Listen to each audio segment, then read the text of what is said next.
ኤግዛክትሊ በመጽሐፍት በዘመናት ስትከፋፍል ማለት ቅርብ የሆነውን ነው አብዛኛው እሱ ኢንፍሉዌንስ የሚሆነው። ቅዱስ ጳውሎስ በነበረበት ዘመን ባይዘ ፒተርም አንዱ ሲያጠና ሌሎችንም ስራዎችንም ስላየው በዘመናት ይከፍለዋል።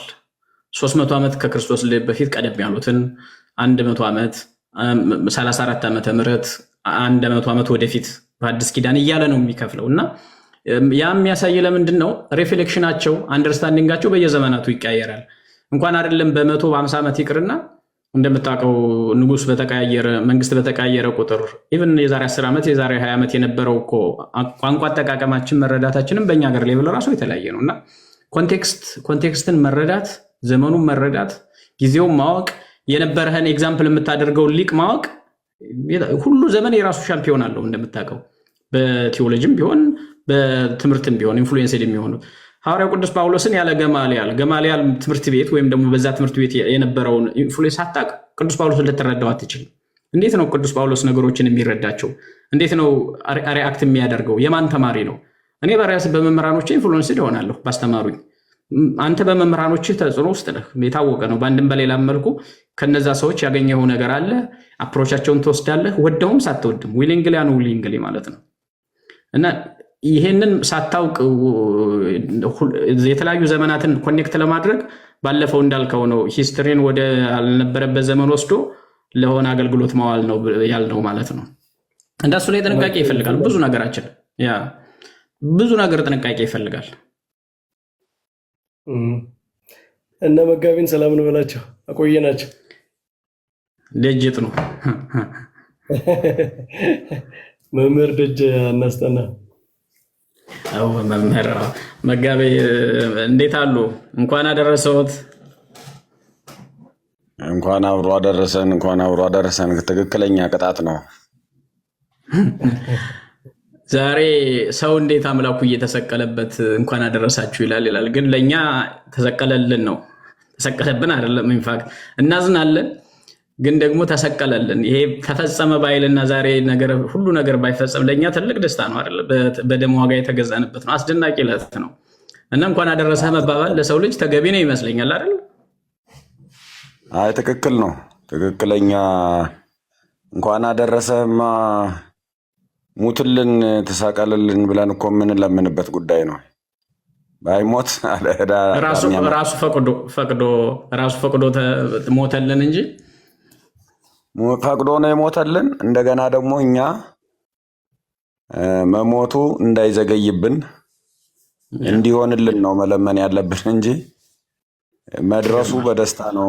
እንትኑ እኮ ሐሴት አለበት። አሁን እንተና ዕብራውያን ምዕራፍ 13 ላይ ሲናገር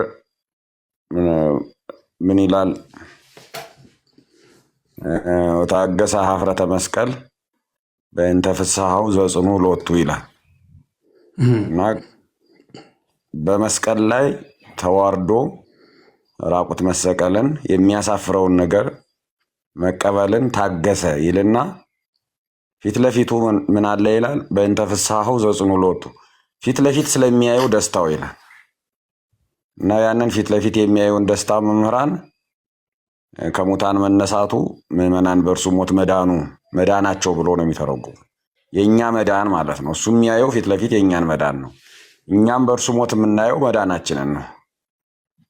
በትርጓሜያችንም መምህራኑ ለምሳሌ ዝንቱ ተወልደ ይዛፈቅር ወቦቱ ሰመርኩ የሚለውን ለተዋህዶ ለመስዋዕትነት ልመለክበት የመረጥኩት ነው የሚሉት። ለመስዋዕትነት የሚለው ለሞት ነው ማለት ነው። ሰው የሆነው ተዋህዶም ለሞት ነው፣ ለመስዋዕትነት ነው ማለት ነው። መላኩንም ውረድ ተወለድ ሞት ተሰቀል ዓለምን አድን ብዬ የላኩት ነው የሚሉት። እንደዚህ ነው የሚተረጉሙበት ማለት ነው። አሁን በእግዚአብሔር ዓይንም የክርስቶስ ሰው መሆን አጠቃላይ ከእግዚአብሔር እይታ አንጻር ስናየው እኛን ለማዳን ነው። እኛም ደግሞ ማየት ያለብን ስናምን በዛው በእግዚአብሔር እይታ ነው። በእግዚአብሔር ቃል በእግዚአብሔር ሐሳብ ውስጥ ነው ራሳችንን መምራት ያለብን ማለት። ከዚህ አንጻር መዳናችን የተገኘበትን ምስጢርማ እርሱ ላይ የተፈጸመው ስቃይ ስለሚያሳስበን ነው እንጂ ከእሱ የተሻለ ደስታማ የለንም፣ ከእርሱ የተሻለ ህይወትማ የለንም። እንኳን አደረሳችሁ መባባል ያለብን ጊዜ የለም። ግን ስሜታችን ደግሞ ከአይሁድ ጋር ከሰቃዮች ጋር የመተባበር መንፈስ እንዳለው ስለሚያስመስል በሱ መሞት፣ በሱ ስቃይ፣ በሱ መከራ የተደሰትን እንዳይመስልን በሌላ በስጋዊ አይን እንዳይታይ ነው እንጂ መንፈሳዊ ሐሴቱ ምንም ክርክር የለውም። የእምነት ደስታው ምንም ክርክር የለውም። የእሱ መስዋዕትነት የእኛ የህይወታችን የደስታችን ምንጭ ነው። የጠላታችን መሸነፍ መሞት በሱ ላይ የተመሰረተ ነው እና ይሄማ ምንም እንኳን አደረሳችሁ ቀርቶ ብዙ ይባላል። ብዙ መሰበክም አለበት፣ ብዙ መዘመር አለበት፣ ብዙ ሐሴት መደረግ አለበት። በዚህማ ያ እዚህ ጋር ግን ሁል ጊዜ እኛ መሞትን እናምናለን፣ መነሳትን እናምናለን። አራት ነው አይደል የምንለው? መሞትን፣ መነሳትህን፣ እርገትህንና ምጽአትህን አራት ናቸው። ኦኬ፣ መሞት፣ መነሳት፣ እርገት፣ ምጽአት አራት ናቸው የምንላቸው። ለእኔ ማለት አሁን እኔ ዲግሪ በልዩነት በእነዚህ መካከል ማስቀመጥ አልፈልግም፣ ግን የእኛ ፍጻሜ ያገኘው ተፈጸመ የተባለው የመስቀሉ ዕለት ነው። ትንሣኤው የሚያደርግልን የዛሬ የተፈጸመውን እውነት መሆኑን አምላክ በከንቱ ሙቶ አለመቅረቱን ያረጋገጠልን ነው። ትንሣኤው ምንድነው ያረጋገጠልን? ነገረ ድህነታችን ወይም ደግሞ መዳናችን ለዓለም የታወጀ ይፋ የሆነ ማለት ሞቶ ሳይነሳ ቢቀር ኖሮ በእርግጥ እነሳለሁ ብሎ ስለተናገረ ሳይነሳ ቢቀር አምላካችሁ ሐሰተኛ ነው ያስብላል። ግን መሞቱን እንኳ ትንሣኤው የሚያደርግልን ምንድን ነው? ለኛ አሁን ዛሬ ነው አይደለ? ይሄ የአዳም የተጎሳቆለው ባህሪ ሁሉ ክብሩን ያገኘው ወይም ደግሞ በትንሣኤ የሚጨመረው የትንሣኤ ዘጉባኤ አዋጅነት ወይም ደግሞ ትንሣኤው አዋጅ ነው። በቃ ጀስት ኢናጉሬሽን ልንለው እንችላለን። እኔ በዛ ነው የምረዳው። ምክንያቱም መስቀል ነው የመጨረሻው ፍጻሜ። የነገረ ድህነት ዋጋ የተከፈለው ቤዛነት ያለቀው ዛሬ ነው። መስቀሉ ግን በኩረ ትንሣኤ ሆኖ እሱ ሲነሳ የሙታን ሁሉ በኩር ሆኖ ትንሣኤያችን በትንሣኤ ዘጉባኤ እኛ እንደምነሳ ወይ ደግሞ የተደረገልን የማዳን ስራ እውነት የተደረገ አማናዊ መሆኑ የተመሰከረ መሆኑን ለማረጋገጥ ነው ብዬ ነው የምረዳው። ምናልባት እዚህ ላይ ምንድን ነው የኔ መረዳት ችግር አለው ከመጽሐፍ አንጻር? እስኪ እዚህ ላይ ሀሳብ እንዲሰጡ ፈልጋለሁ። ባይዘወይ ጥሩ ነው ሀሳቡ ጥሩ ነው። አራቱን በቅዳሴ ልክ ነው፣ አራቱ ናቸው። ዜርኑ ሞተከ እግዚኦ ትንሣኤከ ቅድስተ ነአምን ዕርገተከ ወዳግመ ምጽአተከ ብለን አራቱን ነው ዘወትር በቅዳሴያችን የምናነሳ። ከሲግኒፊካንስ አንጻር ግን ስጋዊውን ይሄን ኢንካርኔሽኑን እንደ አንድ ፖይንት፣ ከዛ ክሩሲፊኬሽን መሰቀሉን፣ ከዛ ሪዘሬክሽን፣ እነዚህ ሶስቱ አንድ ላይ ብዙ ኦርቶዶክስ አባቶች እነዚህን ሶስቱን አያይዘው ነው የሚያዩዋቸው፣ አንድ ላይ ዋህደው ማለት ነው። ብዙ ጸሐፊዎች እንደዚህ አይነት ነገር አላቸው እና እርገት ኦፍኮርስ የትንሣኤው አካል ነው። የትንሣኤው ኤግዛክትሊ የትንሣኤው አካል አድርጌ የማየው እንትን ነው፣ እርገትን ነው። አንድ ነው። ክርስቶስ ተነሳ ማለት ያው አረገ ማለት አንድ አይነት ነገር ናቸው። በአብ ቀኝ ተቀመጠ እስኪለው ድረስ ከመቃብር ተነሳ፣ 40 ቀን ቆየ፣ አረገ፣ በአብ ቀኝ ተቀመጠ። እነዚህ የአንድ ወደ አብ የመመለስ እንትኖች ናቸው፣ መገለጫዎች ናቸው ማለት ነው። የዮሐንስ ወንጌል ምዕራፍ 16 ቁጥር 28 ላይ ወጻይኩ ማህበ አብ ወመጻይኩ ከአብ ዘንድ ወጥቼ ወደዚህ ዓለም መጥቻለሁ፣ ወይም አሐድጎ ለዓለም ይህን ዓለም ከዚህ በኋላ ደግሞ ተወዋለሁ፣ አሐውር ሀበ አብ ዘፈነወኒ ወደ ላከኝ ወደ አብም ተመልሼ እሄዳለሁ ይላል እና ይሄ ከወጻይኩ ማህበ አብ ወመጻይኩ ከአብ ዘንድ ወጥቼ ወደዚህ ዓለም መጣሁ ሰው መሆኑን ዓለምን እተወዋለሁና ወደ አብ እሄዳለሁ የሚለው ደግሞ ሞቱን፣ ትንሣኤውን፣ እርገቱን እና በአብ ቀኝ መቀመጡን እነዚህን ነገሮች የሚወክሉ ናቸው፣ ወደ አብ መመለስ ማለት ነው። አሁን ዋናው አንተ ያነሳው ሀሳብ የክርስቶስ ሞትና ትንሣኤውን ከቤዛነት አንጻር ብቻ ነው። እኔ ማለት ቤዛነት ያለቀው ለእኔ መስቀል ላይ ነው። ትንሣኤው የሌላ ኢምፕሊኬሽን ነው ያለው። ሌላ ኢምፕሊኬሽን ማለት ከመጻኤ ህይወታችን ጋር ማለት ኤስካቶሎጂ ነው ብዬ ነው የማስበው። የኤስካቶሎጂ አካል ነው። እስኪ አረጋችን እናየውና ምን ይላል መሰለህ ቅዱስ ጳውሎስ ስለ ኃጢአታችን የሞተ ስለ መጽደቃችን የተነሳ ይላል። ኦኬ ጥቅስ እንደሱ ለእንትን ለማድረግ ነው። እኔም አሁን ትንሣኤው ምንድን ነው? ፎሬንሲክ አስፔክት አለው ትንሣኤው ራሱ ማለት ነው። እኮ የመጽደቅ ኢምፕሊኬሽኑ ከቤዛነት ጋር ያለውን መጽደቅ ነው ወይስ ኤስካቶሎጂ ነው? የኔ ሌላ ጥያቄ የመቀበሉ ምልክት ነው ትንሣኤው። ሪፍሬዝ አድርጉት። እሱን አሁን በሌላ መንገድ እንየው። ክርስቶስ ሞትን ድል ያደረገው በትንሣኤ ነው አይደል? በሞቱ ነው። ያው ትንሣኤው ምንድን ነው? ኦፍኮርስ ሲነሳ ነው ሞት የሚሸነፈው። ምክንያቱም ሞት ይዞ ማስቀረት ስለማይችል ሞተ። ከዛ በሞቱ ሞትን በሞቱ ሞትን አሸነፈው ነው አይደል? ለሞት በሞቱ ነው አይደል የምንለው? ሞትን የያዘው ሞትን ያገኘው በሞቱ ነው። ኤግዛክትሊ። ግን ሲነሳ ግን ምንድን ነው? ሞት ይዞ ማስቀረት አልቻለም። ሞት አቅመ ቢስ ነው። ስለዚህ ምንድን ነው ሲሞት ሞትን ክርስቶስ ያዘው ወይም ሞት ክርስቶስን ያዘው። ተገናኙና ሞት ተሸነፈ።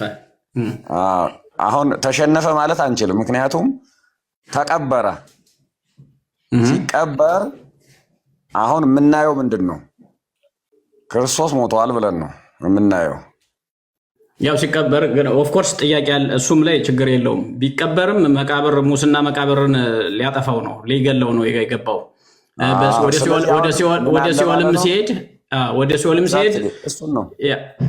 ሲኦል ያለውን ሊያጠፋው ነው። እሱን ነው እኔም እያሰብኩ ያለሁት። አሁን ክርስቶስ ከሞተ በኋላ የማዳን ስራው ኢስካቶሎጂካል በሆነ መንገድ ሳልቬሽኑ አለ፣ ፕሮሰስ አለው። አሁን ኢስካቶሎጂካሊ እንዴት ነው ኢምፕላይ የሚደረገው የሚለውን ሳይሆን ስቲል ሴቪንግ ፕሮሰስ ላይ ነው ወይ እያዳነ ነው ወይ የሚለውን ነገር እንድናይ ነው። ወደ ሲኦል ወረደ፣ እያዳነ ነው። ወደ መቃብር ወረደ፣ ሙስና መቃብርን እያጠፋ ነው። ሞትን ድል አድርጎ ተነሳ። ሲነሳ ሞት ተሸነፈ ብለን ክርስቶስ ተንሳ ሙታን፣ ይሄ በፋሲካ ሁልጊዜ የምንለውን ነገር በአብይ ኃይለ ስልጣን የምንለው ማለት ነው። ክርስቶስ ተንሳ ሙታን በአብይ ኃይል ወስልጣን አሰሮ ለሰይጣን ያውን ሰላምታችን ነው አንዱ። በቅዳሴ ጊዜ ደግሞ የምንለው ክርስቶስ ተንሳ ሙታን ሞተ ወኬዶ ለሞት ለእለ ውስተ መቃብር ወሀበ ሕይወተ ዘላለም ዕረፍተ። አሁን ክርስቶስ ከሙታን ተለይቶ ተነሳ ይልና ሞተ፣ ሞትንም ረገጠው አጠፋው፣ ወኬዶ ለሞት ነው። በመቃብርም ላሉት ሕይወትንና የዘላለም ሞተ ለእለ ውስተ መቃብር ወሀበ ሕይወተ ዘላለም ዕረፍተ፣ የዘላለም ዕረፍትንና ሕይወትን ሰጣቸው ይላል። ኤስካቶሎጂ ጋር አገናኘው። አየው ዘላለም ብሎ አመጣው። ለዛ ነው ይገናኛል። አሁን ስጋዌም እኮ ራሱ ኢንካርኔሽኑ እኮ ኤስካቶሎጂካል ኢምፕሊኬሽን አለው። ኦልሬዲ አፍተር ዘ ኢንካርኔሽን ያለው ጊዜ ኢስካቶሎጂካል ነው በራሱ ኢምፕሊኬሽኑ ማለት ነው። መንግስተ ሰማያት ቀርባለች እና ንስሐ ግቡ ማለት እኮ አጠገብ ናት ያለች፣ ኢት ኢዝ ኦልሬዲ ኢኖግሬትድ ማለት ነው። አንተ እጅ ላይ ነው ያለው። ኢስካቶሎጂካሊ ተከፍቶልሃል፣ የእግዚአብሔር መንግስት መግባት ትችላለህ እያለው ነው። ግን የኢስካቶሎጂካል ዲሳይሲቭ ፖይንት ደግሞ ስናወራ ክርስቶስ ከሙታን ተለይቶ እስኪነሳ ድረስ ያለው ጊዜ ምንድን ነው የምንባለው? ወደ መቃብር መውረዱም መነሳቱም መሞቱም ሰው መሆኑም እነዚህ የማዳን ስራዎች ናቸው። ልክ ሲነሳ በአዲስ ሞት ሊይዘው በማይችል ስጋ ነው የሚነሳው አካሉ። ከዛ በኋላ ሞት ሊያገኘው አይችልም። ብዙ ጊዜ እንደውም ጥሩ የሚሆነው ክርስቶስ ለምንድን ነው ከደቀ መዛሙርቱ ጋር ከትንሣኤው በኋላ ከደቀ መዛሙርቱ ጋር ዝም ብሎ ያልኖረው? ለምንድን ነው? አልፎ አልፎ ይገለጥ የነበረው ለምንድን ነው? የማያምኑ ሰዎች የማያዩት ለምንድን ነው? የማያምኑ ሰዎች ድሮ ያገኙት ነበር፣ ባያምኑም ያገኙት ነበር። እሱም ባይቀበሉትም ቢቃወሙትም ሊገድሉት ቢፈልጉም ያገኙት ነበር። ድሮ አብሯቸው ይበላል ይጠጣል፣ ከሰዎች ሁሉ አልተሰወረም ነበር፣ ለሁሉም ሰው አቬሌብል ነው። ከሙታን ከተነሳ በኋላ ግን ለደቀ መዛሙርቱ አልፎ አልፎ ይገለጣል። የሚገለጠው ለሚያምኑ ብቻ ነው። የማያምኑት ፈጽሞ አላገኙትም፣ ያገኙትም አይችሉም። ምክንያቱም ይሄ ኢስካቶሎጂካል ሪዘሬክትድ ላይፍ ነው ማለት ነው። ከአፍተር ሪዘሬክሽን እኛም የምንገባበት ህይወት ነው ያለ ማለት ነው። በእምነት ነው እንጂ በኖርማል ሰው ነውና እንደ ሰው ስጋ ለብሷልና ስጋ እንደለበሰ አብሮን ይበላል ይጠጣልና አብሮ እንደሚበላ እንደሚጠጣ ሰው ልናየው እንችላለን ብለን ማሰብ አንችልም። አፍተር ዘ ሪዘሬክሽን ማለት ነው። ስለዚህ ሞት ለምሳሌ ዓርብ ዕለት ክርስቶስ ራሱን ዘንበል አድርጎ ተፈጸመ ብሎ ነፍሱን ሲሰጥ በፈቃዱ ነፍሱን ሲለይ እና በመቃብር 3 ቀን ሲያድር እንግዲህ ሞት ድል የተነሳው ኦፍኮርስ ይዞታል። አሁን ሞት መቃብር 3 ቀን አድሯል፣ 4ኛ ቀን አላደረም እና በ3ኛው ቀን ሲነሳ ነው ማሸነፉ ማለት ነው ድል የሚሆነው። ሙስና መቃብር የተሸነፈው የጠፋው በትንሣኤ ነው ማለት ነው። ትክክል ነው። ስለዚህ አሁን ትንሣኤ ራሱ ምንድን ነው ማለት ነው? የመስቀሉ ውጤት ነው። መስቀሉ በትክክል እንዳላጠፋው ክርስቶስን በመስቀሉ ቅድም እንዳልኸው ሞትን እንደመታው እንደገደለው እንደዋጠው እንዳጠፋው የሚያረጋግጠው ትንሣኤው ነው። ይሄንን በመስዋዕት እንረዳው። መስዋዕት ህግ የብሉይ ኪዳን ተማሪ ነኝ፣ የሚቀናኝ ወደዛ ሳይር ነው። በነገራችን አንዳንዴ ሊያስቸግረን ሲችል አንዳንድ ሀሳብ እኔ ከብዙ ወንድሞች ጋር ስልጠና ላይ የማነሳው ሀሳብ አለ። አዲስ ኪዳን አልገባችሁ ካለ ወደ ብሉይ ኪዳን ተመለሱ ላልኩ ጆይ ሽሩትን አጥኖ እያልን ነበረ እና በረከትም ቀደም ብለን የማንኛውም ነገር ከብሉይ ኪዳን ነው። ኢንፋክት እዛ ነው ያለ ሚኒንጉ ተቀብሮ ያለው እዛ ውስጥ ነው እና ብሉይ ኪዳኑ ስንቆፍር እናገኘዋለን። የአዲስ ኪዳኑ ሚኒንግ ይገባናል ላለውኝ እና አንድ ቦታ ላይ ባህር ዳር ሊቀ ሊቃውንት ስምዐኮነ መላክ ተማሪዎች እንዴ አዲስ ኪዳን የብሉይ ኪዳን ትርጓሜ ነው እያልን እናንተ ወደኋላ ብሉይ ኪዳን የአዲስ ኪዳን ትርጓሜ ልታረግ ነው አሉ። እንደሱ አይደለም። ከዛው ነው ተቆፍሮ የወጣና ብንመለስ ሊገባን ይችላል። የት ነበር አፈሩ? የት ነው? የትኛው አፈር ላይ ነው በቅሎ ይሄ ቴዎሎጂ ያደገው? የትኛውን ጣዕም ነው? የትኛውን መዓዛ ነው የያዘው? የትኛውን ሐሳብ ነው የያዘው የሚለውን ወደኋላ ስለሚጠቅመን ነው እላለሁ። እና መስዋዕትን ምሳሌ ላድርግ። አሁንም ይሄንን ነገር የበለጠ ግልጽ እንድናደርግ ማለት ነው። ክርስቶስ መስዋዕት ነው። መስዋዕት ሆኖ ሞተ።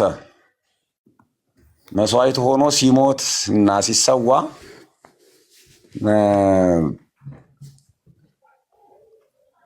ትንሣኤ ባይኖር ኑሮ እንደ መስዋዕት ምን ይሆን ነበረ?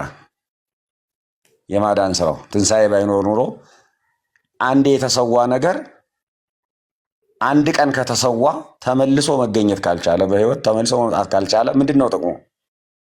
በህይወት ከሌለ ማለት ነው። አንድ በግ ደግሞ ለምንድን ነው መስዋዕት የማይሆን ወይም ቋሚ መስዋዕት ሆኖ የማይኖረው? ለምንድን ነው? እንደ ሞተ ስለሚቀር ነው። ስለዚህ የመስዋዕቱ ተመልሶ በህይወት መገኘት አስፈላጊ ነው። የተሰዋው ነገር በህይወት መምጣት አለበት። ካልመጣስ አንዴ ተሰውቷል፣ ለአንድ ጊዜ ብቻ ነው የሚያገለግል። ከዛ በኋላ በህይወት እስከሌለ ድረስ ሌላ ነው የሚተካው ማለት ነው። ሌላ በህይወት ያለ ነገር ነው መጥቶ የሚገባበት ማለት ነው። አሁን ክርስቶስ ሞተና ተሰዋና መስዋዕት ሆኖ ከተሰዋ በኋላ ተመልሶ ምን አደረገ? በህይወት መጣ። በምን? በትንሣኤ። በትንሣኤ ሲመጣ በህይወት ያለ መስዋዕት የሆነ ግን በህይወት ያለ ሆነ። ስለዚህ መስዋዕትነቱ ሌላ መደገም አያስፈልግም፣ ራሱ ነው እንዳይደገም አደረገው። ምትክ አያስፈልገው። ምትክ እንዳይኖር እንዳይደገም ራሱ አለ። ይሄው እኮ የተሰዋው አለ፣ እኔ ያለሁ ይላል። ስለዚህ ሌላ ምተብ ልተካ አትችልም። ዛሬም የምትበድል ዛሬም እኔ መስዋዕት የሆንሁት አለሁ። እኔ ስላለው በእኔ ነው የተነሳ መስዋዕት የሚሉት ማለት ነው። ፋዘር ታድሮስ ሪሰሬክትድ የሆነ መስዋዕት ነው ያለን።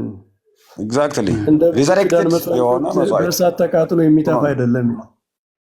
እሱ ነው ዋናው። አሁን እሱ ነው ሪዘሬክትድ ነው። አሁን ይሄ ሪዘሬክሽንን ከመሰዋትና ጋራ በጣም ሲግኒፊካንትሊ ኮኔክት እንድናደርገው ነው የፈለግኩት። ተሰዋ ብለን ብንቀር ሪዘሬክትድ ካልሆነ ሪዘሬክትድ ያልሆነ መስዋዕት ለእኛ የለንም ማለት ነው። ስለዚህ የተሰዋ መጋቢ እንዳለቋረጥ እንጂ የአንደኛ ቆሮንቶስ ምዕራፍ 3 ቁጥር 16 ላይ እግዚአብሔርን የመምሰል ምስጢር ያለ ጥርጥር ታላቅ ነው ይልና በስጋ የተገለጠ በመንፈስ የጸደቀ ለመላእክት የታየ በአሕዛብ የተሰበከ በዓለም የታመነ በክብር ያረገ ይላል። በመንፈስ የጸደቀ የሚለው ትንሣኤውን ነው። ምክንያቱም ማነው ሮሜ ምዕራፍ 1 ላይም እንደዚሁ ስለ ትንሣኤው ሲያወራ መንፈስ ቅዱስን ያነሳል። ይህም ወንጌል በስጋ ከዳዊት ዘር ስለተወለደ እንደ ቅድስና መንፈስ ግን ከሙታን መነሳት የተነሳ ይላል። የቅድስና መንፈስ እና በመንፈስ የጸደቀ ምንድን ነው ማለት ምንድን ነው? መጽደቅ ለምንድን ነው መጽደቅ ያለው ትንሣኤውን ካልክ ጽድቅ ማለት እውነት ነው አይደል? እውነተኛ መሆን ማለት እውነተኛ የሚሆን ነገር ደግሞ የማይጠፋ ነገር ነው። ኤግዛክትሊ። እና የማይጠፋ መስዋዕት ለዚያ ነው እኮ ራእየ ዮሐንስ ላይም በጉ በዙፋኑ ላይ እንደታረደ በጉ ነው አየሁት ያለው። ከትንሣኤው በኋላ ሕያው መስዋዕት ነው። ያ የክርስቶስ ደሙ ልክ ዛሬ እንደተሰዋው ነው ትኩሱ ነው እንትን ይላል የሚለው ሁሉ ኤክስፕሬሽን አሁን ካልነው ጋር የሚሄድ ነው ማለት ነው። እና ስጋው ደግሞ ከነገራችን ላይ ዴድ ከሆነ ከሞተው የክርስቶስ ማንነት ጋር ብቻ ሳይሆን ከትንሣኤውም ጋር የሚያዋህደን ለዛ ነው ምስጢረ ቁርባን።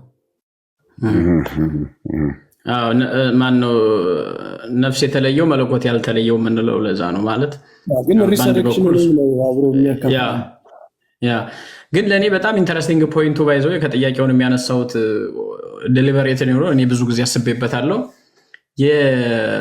ኦፍኮርስ ተፈጸመ ስቅለት ላይ ግን ያ ፍጻሜ በክርስቶስ ዘንድ ተፈጽሟል።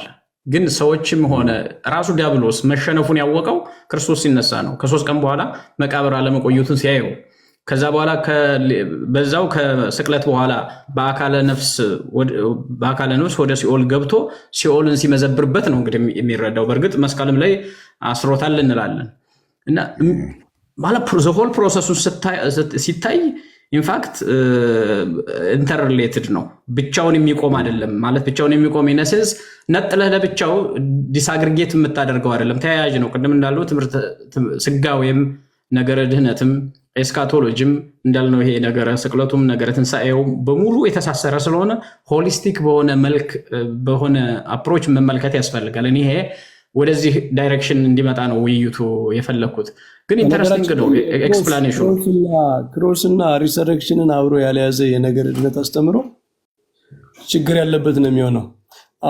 እንደውም ኤቢም እዚህ ስላለ ሪፍሌክት ሊያደርግ ይችላል። የፕሮቴስታንት የጀስቲፊኬሽን አስተምሮ አንዱ ችግሩ በጣም ሃይሊ ክሮስ ሴንተርድ ነው። ሪሰረክሽኑን ግን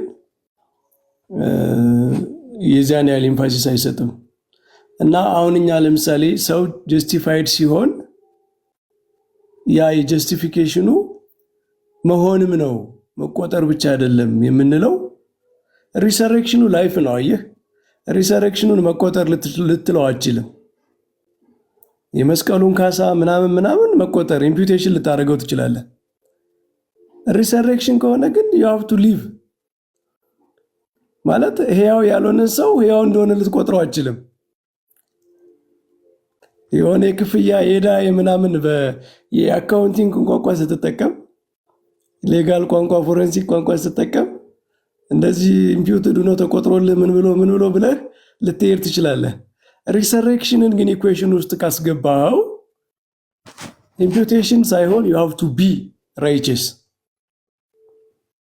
ለምን ትንሣኤ ህይወት ነው። አየህ ህይወት በቃ ወይ ትሆናለህ ወይ አትሆንም፣ ወይ ሕያው ትሆናለህ ወይ አትሆንም እንጂ ህይወት ሊቆጠርልህ አይችልም። እና ትንሣኤ ቅዱስ ጳውሎስ ደግሞ ፐርፐስፉሊ ትንሣኤውን ከጽድቅ ጋር አገናኝቶታል። ምን ይላል? ስለ ጽድቃችን የተነሳ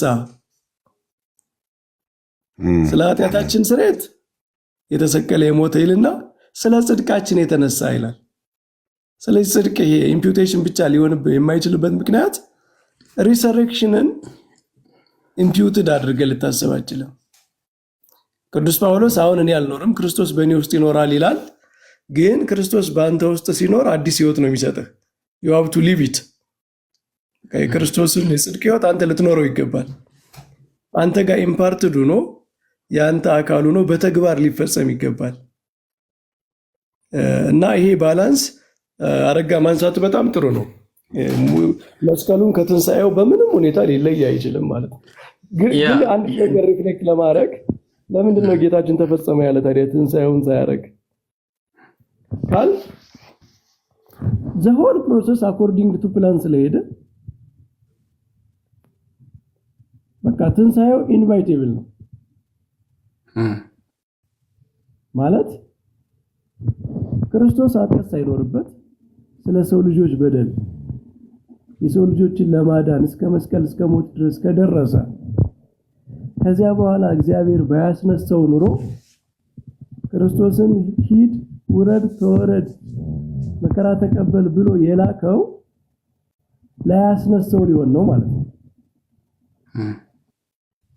ስለዚህ የክርስቶስ የማዳን ጉዞ የመስቀሉ ጉዞ በአጠቃላይ አኮርዲንግ ቱ ዲቫይን ፕላን ፐርፐስፉሊ ነው ፐርፌክትሊ የተፈጸመ ስለሆነ ትንሣኤው የማይቀር ነው።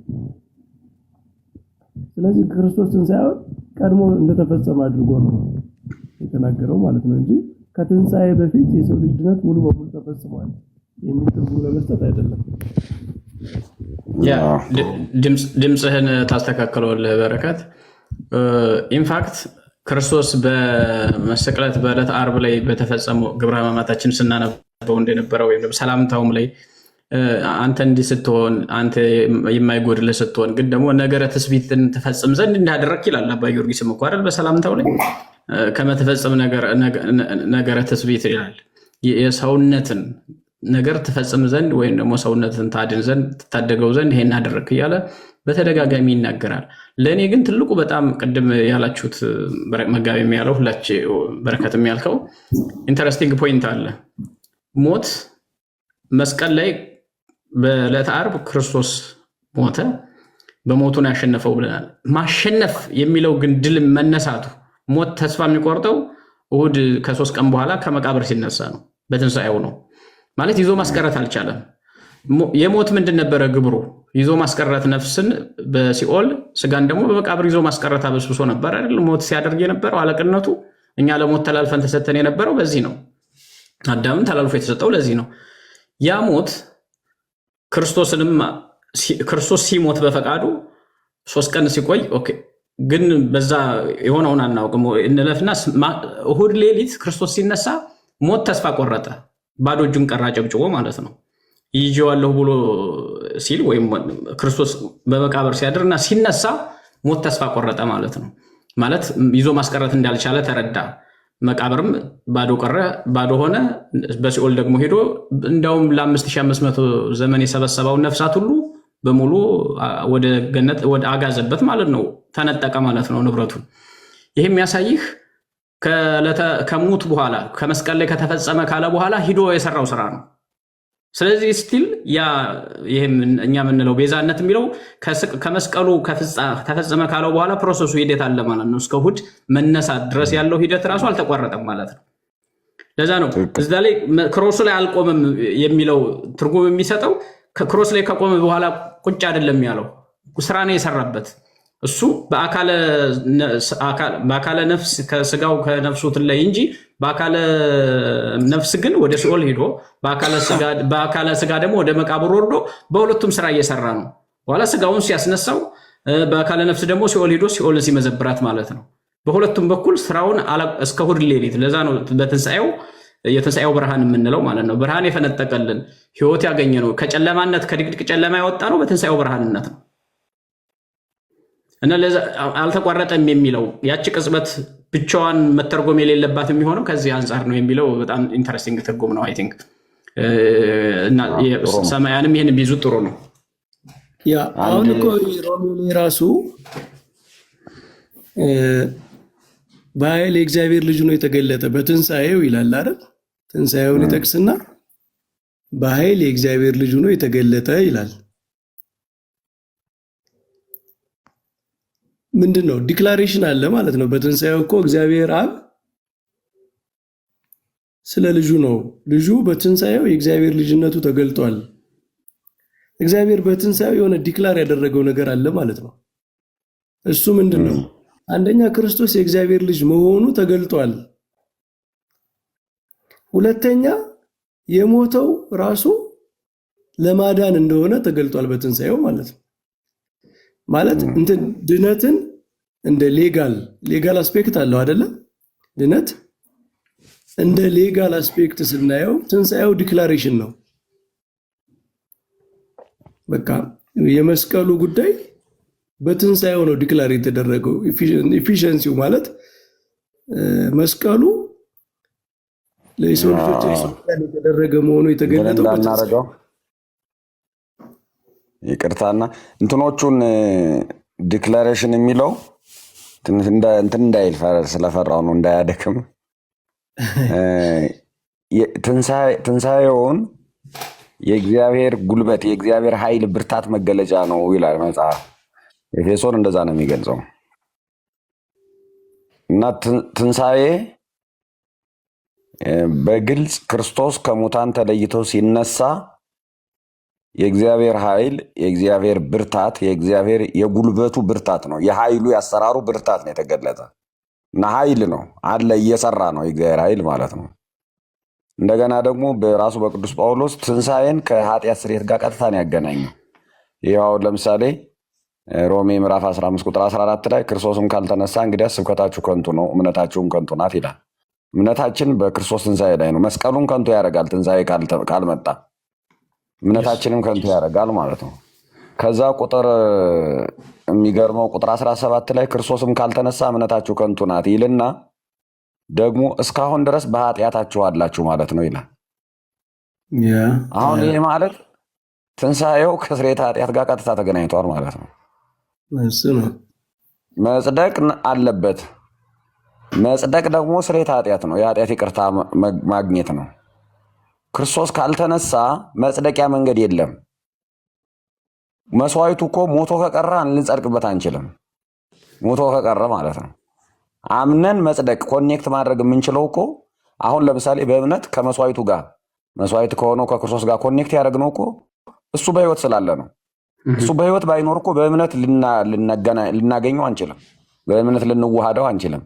በእምነት የእሱና የኛ ህይወት መተሳሰር አትችልም። እኛ በህይወት አለን፣ እሱ ሞቷል። እኛም ስንሞት ያው ወደ ሞት ነው የምንሄደው ማለት ነው። አሁን እሱ ከሞት ተለይቶ ሲመጣ ሲነሳ በህይወት ስላለ እኛ እያመን ከእሱ ጋር መተሳሰር ጀመር። ከእሱ ጋር ስንተሳሰር ደግሞ ሞትን ማምለጥ ጀመር ማለት ነው። ኃጢአትን ድል ማድረግ ጀመር ማለት ነው። እና ይሄ ትንሣኤ ሙታን ከእግዚአብሔር ጉልበት ጋር ከእግዚአብሔር ብርታት ጋር ከእግዚአብሔር ኃይል ጋር ሞትን ከማጥፋት ጋር የተያያዘ ነው። የመጨረሻው ጠላት ሞት ነው እንደሚለው ደግሞ እዚሁ አንደኛ ቆሮንቶስ ላይ ቅዱስ ጳውሎስ እንደሚናገረው እኛም ህይወት ላይ እየሰራ ያለውን ሞት የሚያሸንፈው በዚሁ በትንሣኤው ኃይል ነው። ይሄ የትንሣኤው ኃይል ደግሞ የእግዚአብሔር የማዳን ስራ ስለሆነ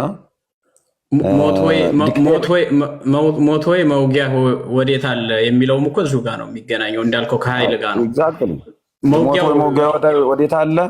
ከስቅለት ጋር አይደለም፣ ከትንሣኤ ጋር ነው መገናኘት ያለበት። ከትንሣኤ ጋር ነው። ትክክል ነው። ስለዚህ ይሄንን ቃሉ ዲክሌር የሚለው ቃል እንዳያደክምብን ስጋት ስላደረብኝ ነው። ሰሚ እግዚአብሔር አክቹዋሊ ዲክሌር የሚያደርገው በተግባር ነው፣ በኃይል ነው። ኤግዛክትሊ በቃ እሱ ጥሩ ነው። አሁን ይሄ የተገለጽበት መንገድ ጥሩ ነው። ቃሉ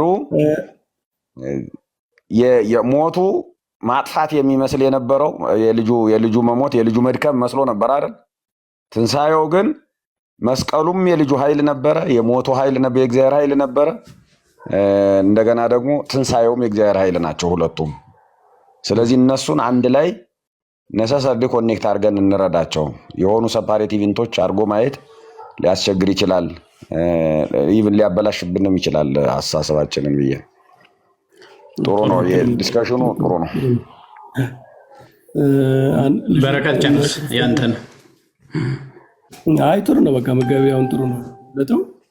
ያ ዲክላሬሽን ስንል እግዚአብሔር በስራ ነው አይደል? ኃጢአትንም ያጠፋው ህይወትንም ያመጣው በስራ ነው፣ በተግባር በኃይል ነው።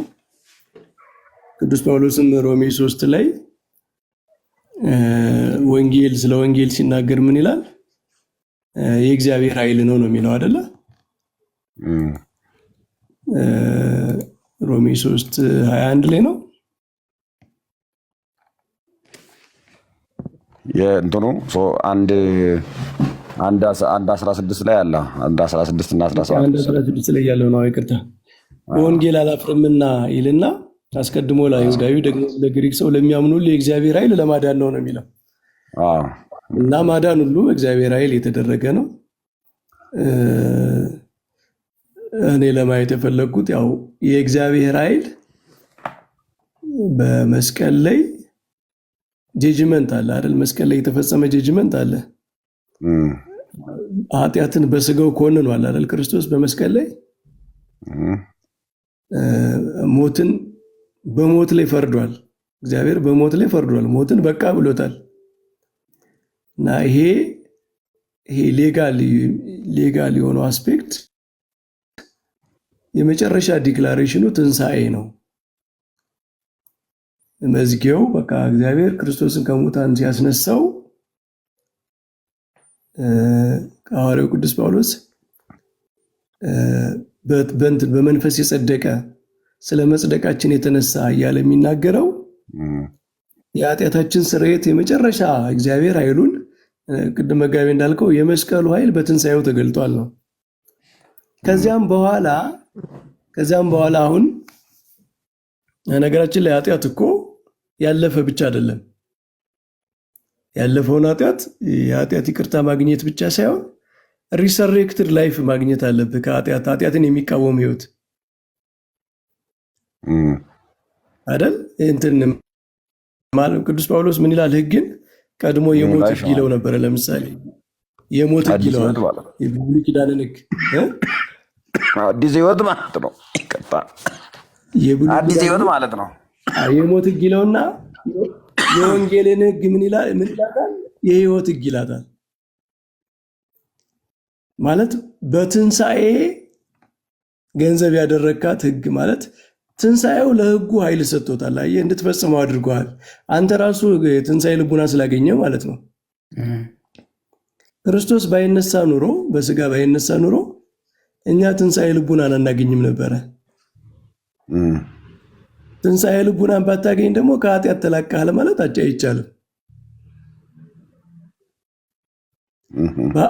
ምንድነው? ስርየተ ኃጢአት ብቻ ሳይሆን የኃጢአት ፓወር መሻር አለበት። የኃጢአት ኃይል ማለት ነው። ኃይሉ የሚሻረው ደግሞ በትንሣኤ ህይወት ነው እና የትንሣኤን ህይወት ገንዘብ ካላደረግን ኃጢአት ተሽሯል ማለትም አይቻልም ነበር። ያለፈው ብቻ ይቅር ቢባል ኃጢአት የመጨረሻዋ ውጤቷ ሞት ስለሆነ ሞትን መሻር ነው ለእኔ የመጨረሻው ፍጻሜ ማለት። ኃጢአት ተሻረ ማለት በኃጢአት ምክንያት ሞት ነው የሚመጣው። የኃጢአት ደግሞ ሞት ስለሆነ አንደኛ እሱ ነው።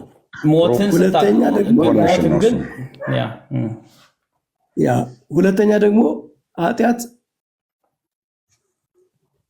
በአንተ ውስጥ የሚሸነፈው ለኃጢአት የሚመቸው ሰውነትህ የአሮጌው ሰውነትህ ከክርስቶስ ጋር በመስቀል ሙቶ አይደል የሚለው ቅዱስ ጳውሎስ።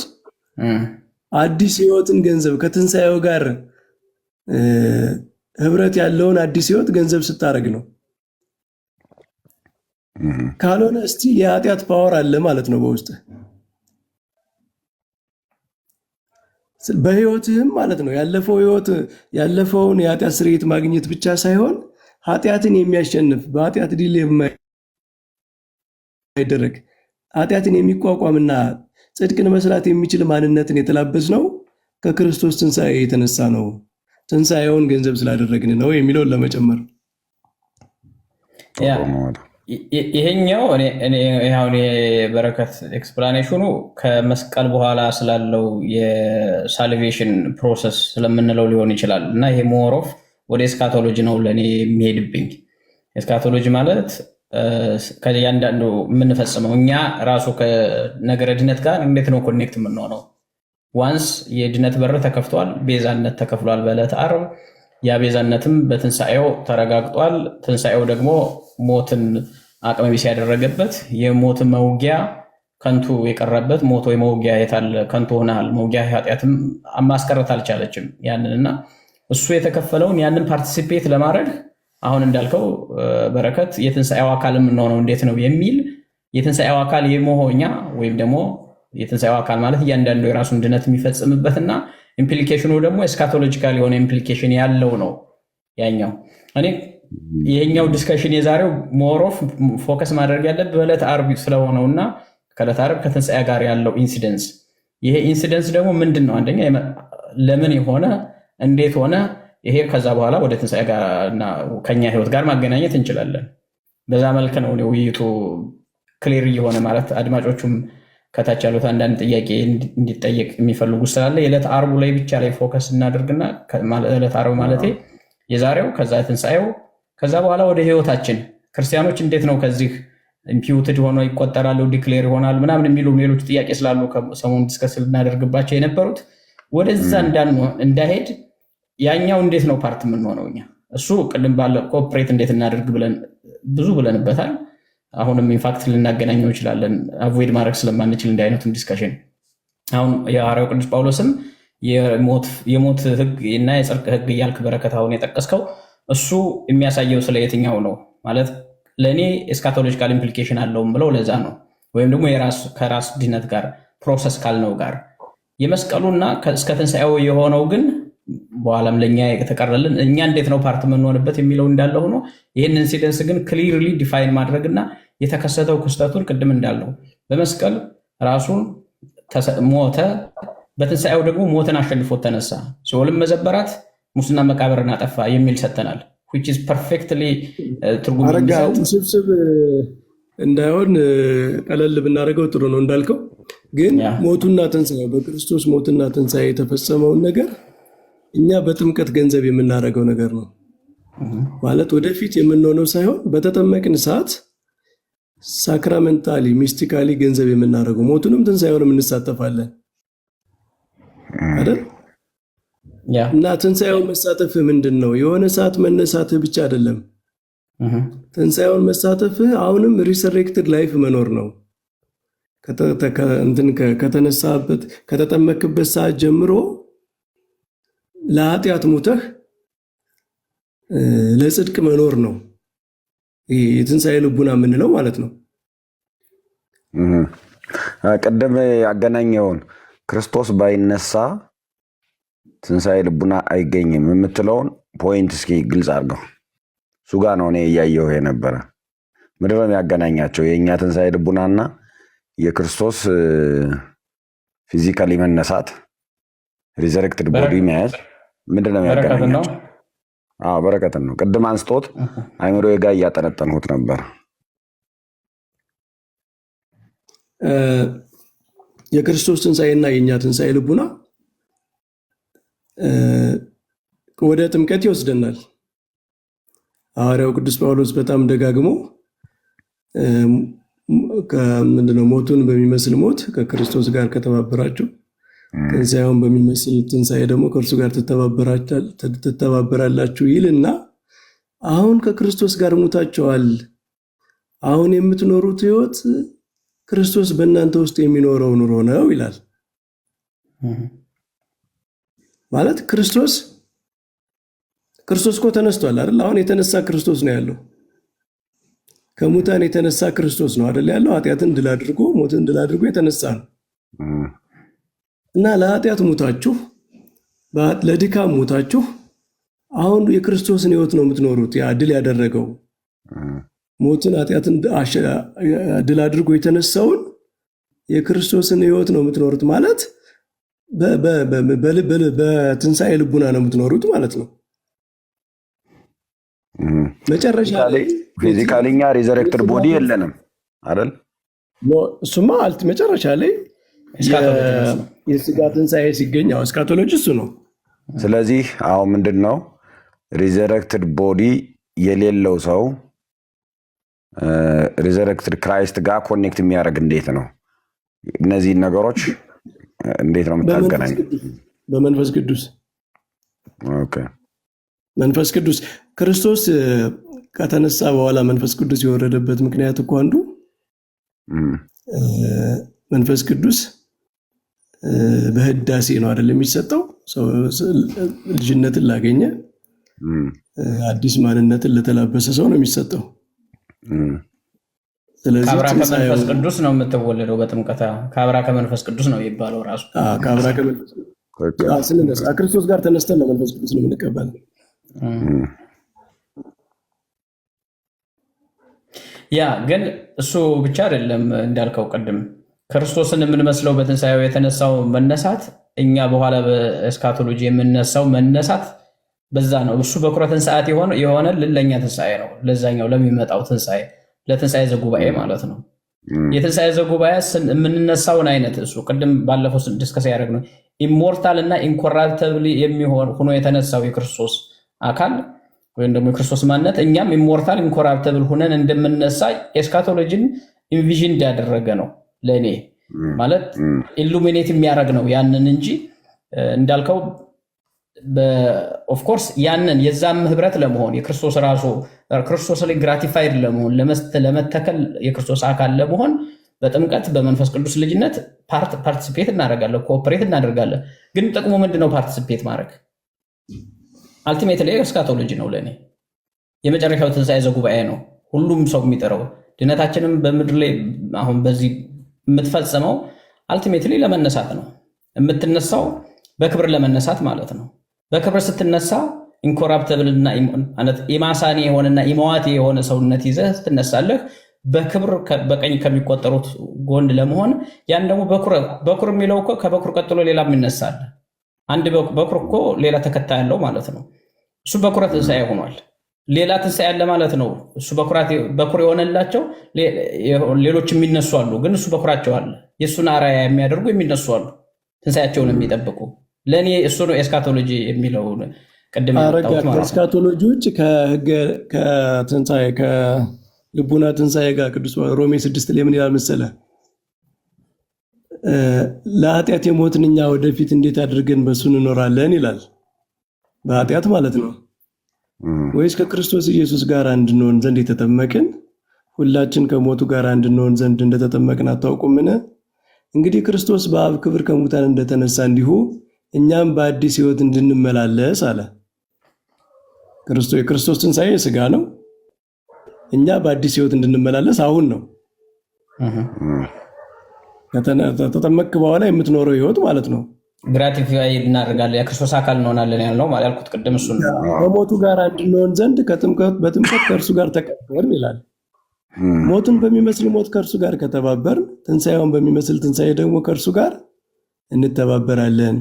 ከእንግዲህ ወዲህ ለኃጢአት እንዳንገዛ የኃጢአት ሥጋ እሱን ንባብ ሳትሄድበት ትንሣኤውን በሚመስል ትንሣኤ ያለው የትኛውን ትንሣኤ ነው? አሁን እሱ ሞቱን ጥምቀት መሆኑ ተረጋግጧል። እሺ ሞቱን በሚመስል ሞት የምንተባበረው ስንጠመቅ ከክርስቶስ ጋር እየተባበረ ነው። ሞቱ ብቻ ሳይሆን ትንሣኤው ነው። ጥምቀት ውስጥ ሁለቱም አለ። ኦኬ እና ከታች ኢንተረስቲንግሊ ከኃጢአት ጋር እያይዘዋል። አሁን ትንሣኤውን ካነሳ በኋላ ከእንግዲህ ወዲያ ለኃጢአት እንዳንገዛ የኃጢአት ሥጋ ይሻር ዘንድ አሮጌው ሰውነታችን ከእርሱ ጋር እንደተሰቀለ እናውቃለን። በስቅለት ተባብረነዋል ነው የሚለው። አሁን በአሮጌ ሰውነት ለኃጢአት አንገዛ።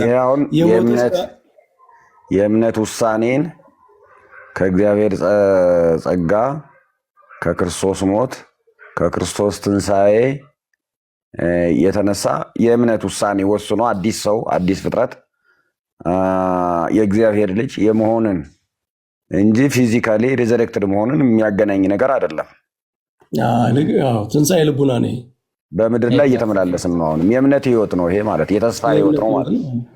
ስለዚህ በመንፈስ ያለው በረከት ይሄንን ነው ማለት ነው። እንዳዛዝ ብሎ ነገር ግን ከክርስቶስ ጋር ከሞትን ይልና ከእርሱ ጋር ደግሞ በህይወት እንድንኖር እናምናለን። ክርስቶስ ከሙታን ተነስቶ ወደፊት እንዳይሞት ሞቱን እንዳይገዛው እናውቃለን ይልና በሞትን አንድ ጊዜ ፈጽሞ ለኃጢአት ሙቷል፣ በህይወት መኖርን ግን ለእግዚአብሔር ይኖራል አለ። እንዲሁም እናንተ ደግሞ ለኃጢአት እንደሞታችሁ ግን በክርስቶስ ኢየሱስ በጌታችን ሆናችሁ ለእግዚአብሔር ሕያዋን እንደሆናችሁ ራሳችሁን ቁጠሩ እያለ ይቀጥላል። ማለት ወደ ህይወት ይህ አሁን ትንሣኤ ልቡና የሚለው የእምነት ህይወት ነው። አዲስ ማንም በክርስቶስ ቢሆን አዲስ ፍጥረት ነው የሚለውን እንደገና ደግሞ ያመነ የተጠመቀ ይድናል፣ ያመነ የተጠመቀ የእግዚአብሔር ልጅ ነው የሚለውን የእግዚአብሔር ልጅ የመሆንን የእግዚአብሔር ቤተሰብ አካል የመሆንን እና የትልቁ ተስፋ ባለቤት ወይም የእግዚአብሔርን መንግስት የመውረስ ተስፋ የያዘ ሰውን ህይወት የሚወክል ነው ማለት ነው። ግን ያንን ሴኩር የሚያደርገው በትንሣኤ ነው ማለት ሪዘረክትድ ቦዲ ሲያገኝ ነው። ልክ ክርስቶስ በዚህ ቃል መጠቀም ከተቻለ ክርስቶስ የሰውን ልጅ ይይዙታል፣ ይሰቅሉታል፣ ይገድሉታል ካለ በኋላ ሁልጊዜም እዚህ ላይ አያቆምም። በሶስተኛው ቀን ከሙታን ተለይቶ ይነሳል ይላል። ሁልጊዜም ማለት ነው። ክርስቶስ መያዙን፣ መሰቀሉን፣ መሞቱን ከትንሣኤው ነጥሎ አውርቶ አያውቅም። ልክ እኛም ማመናችን በክርስቶስ መከራ በክርስቶስ ሞት መሳተፋችን ሁልጊዜም ቢሆን ትንሣኤ ልቡናን ማግኘታችን ከትንሣኤ ስጋ ጋር ቀጥታ ወደ የተገናኘ ነገር ነው። የጊዜ ርቀት ይኖረዋል። ትንሣኤ ልቡናችን ቀጥታ የትንሣኤ ስጋ በር ነው። ቀጥታ ነው ወደ የሚያሳየን ማለት ነው። መስኮቱ ተከፈተ ማለት ነው። እና እሱን በስብከት በማብራራት ብዙ ሊሄድ ይችላል። ግን የሆነ ለሰው አይምሮ ጥርት ያለ ነገር እንዲኖረው ፈልጌ ነው። እና ጥሩ ነው። ቅዱስ ጳውሎስ በጣም መጋቢ ኢንተረስቲንግ የሚሆነው ቅዱስ ጳውሎስ ከነገራችን ላይ የክርስቶስን ሞትንና ትንሣኤውን ነው በጣም ዲፕሊ በመልእክታቱ የሚያብራራው። እና በጣም የቅዱስ ጳውሎስን መልእክታት በደንብ ማጥናት ያለብን የሞቱና የትንሣኤውን ትርጉም ይነግረናል። ሲነግረን ደግሞ አሁን በህይወታችን ምንድን ነው ትርጉሙ፣ ወደፊት እስካቶሎጂ አለ፣ ወደፊት ደግሞ ምን ይጠብቀናል የሚለውን ሙሉ ፓኬጁን ነው የሚናገረው። ትክክል ነው። እና በጣም ቅዱስ ጳውሎስ መልእክታትን በደንብ ማጥናት። ስለዚህ እኛንን መረዳት ያለብን እንጂ እንዳልከው መጽሐፍት በደንብ ነው የሚያብራሩት የሚያስቀምጡት። ኢንተረስቲንግ ነው ማለት በአጭር ጊዜ ሾርት ተርም እና ሎንግ ተርም ኢምፕሊኬሽኑ ምንድን ነው ብለን ልናየው እንችላለን። ማለት ኦኬ በአጭር ጊዜ ማለት አሁን በምናደርግበት ፓርቲሲፔሽናችን የሞቱ ምሳሌ የትንሣኤው ምሳሌ ምንድን ነው ብለህ ትተረጎመዋለህ።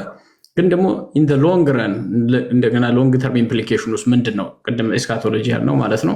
ከዛስ ጋር የሚገናኘው እንዴት ነው፣ ትንሣኤው ሞቱ የምንመስለው እንዴት ነው የሚለውን የየራሳቸው ትርጉም ሰጥቶ አብራርቶ በደንብ ማስተማር የሚያስፈልጉ ናቸው። ለእኔ እነዚህ ዴሊኬት ናቸው ጉዳዮቹ።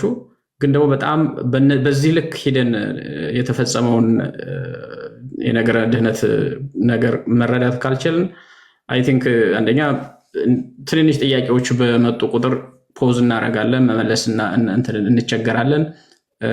ክሊርሊ እንደዛ አድርጎ መወያየት በጣም ጠቃሚ ነው ብዬ አስባለሁ እና ለእኔ በጣም ጥሩ ነው መነሳቱ። ትክክል ነው። ወንድሞቻችን ነገሮች ምናልባት ትር እንዳናረጋቸው ቴዎሎጂካሊ አርቲኩሌት ስናደረግ እኛ ያው ትሬንድ የሆነ ሰው ቴዎሎጂካሊ ፊሎዞፊውን ትሬንድ በሆነበት መንገድ ስለሆነ ላይፍ ጋር ቀጥታ እንዲገናኝ አሁን በረከት መጨረሻ ላይ ያመጣው ፍሬም ለሰው ለሁላችንም ግልጽ መሆን አለበት። መጽሐፍት ሲናገሩ የክርስቶስን ትንሣኤ አሁን ካለው ህይወታችንም ከሚመጣውም ተስፋችን ጋር ቀጥታ ነው የሚያገናኙት። ሞቱንም እንደዚሁ ነው የሚያገናኙት። ስለዚህ የክርስቶስን ሞት የክርስቶስን ትንሣኤ ሰምተን ዛሬ ምንድነው ትርጉሙ፣ ለኔ ለምኖረው ህይወት ዛሬ ላለውት ምንድነው ትርጉሙ፣ ለዘላለም ጉዳይ ደግሞ ምንድነው ትርጉሙ ብለን ማስተሳሰር አለብን እና ሙሉውን የማየት ልምድ ሊኖረን ይገባል። ከዛሬ ነጥለን አርቀን ለነገ ማድረግ የለብንም። ከነገ ነጥለንም ለዛሬ ብቻ ማድረግ አንችልም። የክርስቶስ ሞት የዛሬ ምሳ ብቻ አይደለም፣ ወይም የነገ ስንቅ አይደለም። ለዛሬም ለነገም ለዘላለምም ሞቱና ትንሣኤውን ሁሉንም ማየት አለብን የሚለው በጣም ጥሩ ፍሬሚንግ ነው እና ስናስብ በዚህ መንገድ እንድናስብ ስናብራራም ይሄ ጋይድ ሊያደርገን ይችላል ብዬ ያሰብኩት ሀሳብ ነው። እኔ አይምሮ ጋር የመጣ ማለት ነው። ጥሩ አገላለጽ ነው። ጥሩ ነው መጋቢ፣ ያጠቃለልከው ጥሩ ነው። ወንድሞች እስኪ ሀሳብ ስቶ እኛ ብቻችንን እንዳናወራ ደግሞ ብዙ እንግዳ አለን ዛሬ። ባይዘወይ ጥያቄ የምትጠይቀው አላችሁ? አይ ቲንክ አዎ እኔ ጥያቄ መጠየቅ ፈልጌ ነበር። ወይስ ሀሳብ ይስጡና እንሰጥሻለን። ሄሩት ችግር የለም ትጠይቂያለሽ። እንደ ጥያቄ ሳይሆን እንደ ሀሳብ አርቲኩሌት ይደረግበት፣ ሰዎች ኮንፊውዝድ እንዳይሆኑ ማለት ነው። በተለይ ከተስፋ ጋር አንጻር የተነሳው ትንሣኤ ልቦና ጋር የተነሳው ሀሳብ ጥሩ ሀሳብ ነው እና ዩካሪስትን የረሳናት መሰለኝ። ምናልባት እሱ ራሱ ተስፋ ስለሆነ የተሰጠው አሁን ይህ ተስፋ እንዴት ነው ፋይናላይዝ የሚሆነው የሚለውን ዩካሪስቱ እየቀጠለ ሰው እስከ መጨረሻው ቀን ድረስ እስከሚሞት መጨረሻ ድረስ ሞቶ መጨረሻው ላይ እስከሚያስቀጥለ ይሄ ማስቀጠሉ ስራ ፕሮሰሱ ማለት ነው።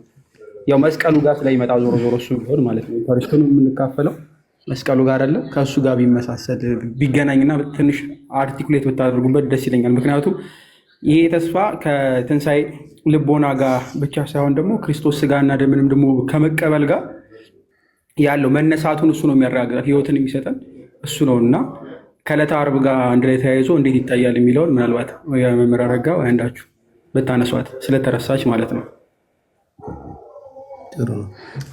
ጥሩ ነው። ቅድም መጋቢ እኮ አንስቶታል። ትንሣኤውን ሲያብራራ ስለ መስዋዕት አንስቶ አይ ቲንክ ቆንጆ አብራርቶታል። ማለት የማይደገም መስዋዕት የሚለውን ባብራራበት ክፍል ማለት ነው። ኢንፋክት ከትንሣኤው ቀደም ብሎ ተላልፎ ከመሰጠቱ በፊት የመጨረሻውን እራት ያደረጉት ስጋው ደግሞ ስርዓት የሰራበት ዕለት ነው። ምሴተ ሐሙስ የምንለው እኛ የጸሎት ሐሙስ ቀኑ ማለት ነው። ይሄ ራሱን እስከ ዘላለም የሚፈሰው ደሜ የሚቆረሰው ስጋ ብሎ ሰጥቷቸዋል። ከክርስቶስ ጋር በጥምቀቱ አንድ እንሆናለን፣ በሞቱ እንተባበራለን ሲል ሰው ከተጠመቀ በኋላ በስጋው ደግሞ ነው የሚከብረው። ስጋው ደግሞ ቅድም ስለ መስዋዕት ስናነሳም በሰፊ ያብራራ ነው ጉዳይ ነው። እዚህ ጋር ይህን ማገናኘት ያስፈልጋል። ክርስቶስ በየዕለቱ መስዋዕት እየሆነ ስጋው በዕለት ዓርብ ልክ እንደተቆረሰ እንደሞተ ሆኖ ትኩስ ሆኖ ለሰዎች እየተሰጠ እስከ መጨረሻው እስከ ምጽአት እንቀጥላለን። ስለዚህ የክርስቶስ አካል የምትሆነው በክርስቶስ ስጋና ደም ነው። በስጋው ደግሞ የክርስቶስ ፓርቲሲፔት ይገኛል ሪል ነው የሚለው የሰሞኑም ዲስከሽን ምህረት እና እኛም ባለፈው ሳምንት ሪፍሌክት ያደረግንበት ከዚህ ጋር የሚገናኝ ነው። ኢንፋክት በረከትም መጋቢያም ሀሳብ ልትሰጡበት ትችላላችሁ። የተሳሰሩ ናቸው። ጥምቀትን ካነሳን ስጋው ደግሞ አለ። ከክርስቶስ ጋር አካል መሆን የክርስቶስ አካል መሆን የክርስቶስ ልጅ መሆን የሚለው ያለ ስጋው ደግሞ የሚገለጥ አይደለም። በስጋው ደግሞ ነው ሰው የክርስቶስ ፓርቲሲፔት የሚያደርገው ኮኦፕሬት የሚያደርገው ማለት ነው። እኛ እኮ ሚስጥራተ